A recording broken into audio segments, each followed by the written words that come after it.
పాలు విషమవుతున్నాయి. కల్తీతో పాలను విషం చేస్తున్న వాళ్ళు కొందరైతే పాలు పితికే సమయంలోనే విషాన్ని చిమ్ముతున్నారు మరికొందరు. పశువు పాలు ఎక్కువగా ఇస్తుందన్న ఆశతో వాటికి విషపూరితమైన ఇంజెక్షన్లు ఇస్తున్న వ్యవహారం బయటపడింది. ఈ ఇంజెక్షన్లను పెద్ద ఎత్తున స్వాధీనం చేసుకుంది టాస్క్ ఫోర్స్.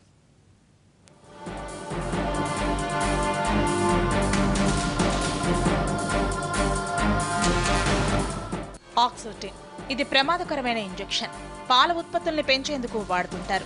పశువు పాలు పితకడానికి కొద్దిసేపటి ముందు ఆక్సిటిన్ ఇంజెక్షన్ ఇస్తారు. కాసేపటి తర్వాత పాలు పితికితే లీటర్కు బదులు లీటర్న్నర నుంచి 2 లీటర్లు వస్తుందన్న దురాశ.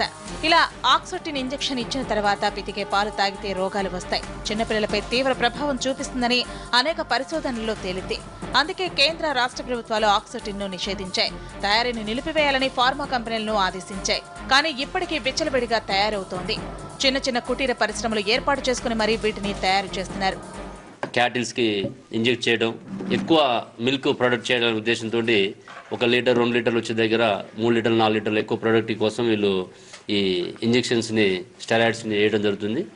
దీనివల్ల వాటి హెల్త్ డ్యామేజ్ అవుతుంది.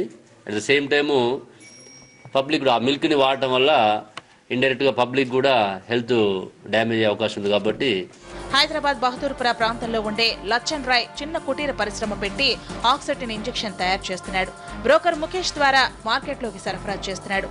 పాత బస్తీలో విచ్చలవిడిగా ఆక్సిటిన్ దొరుకుతుందని సౌత్ జోన్ టాస్క్ ఫోర్స్ కు సమాచారం అందింది. డ్రగ్స్ కంట్రోల్ అధికారులతో కలిసి ఉమ్మడి దాడులు చేశారు.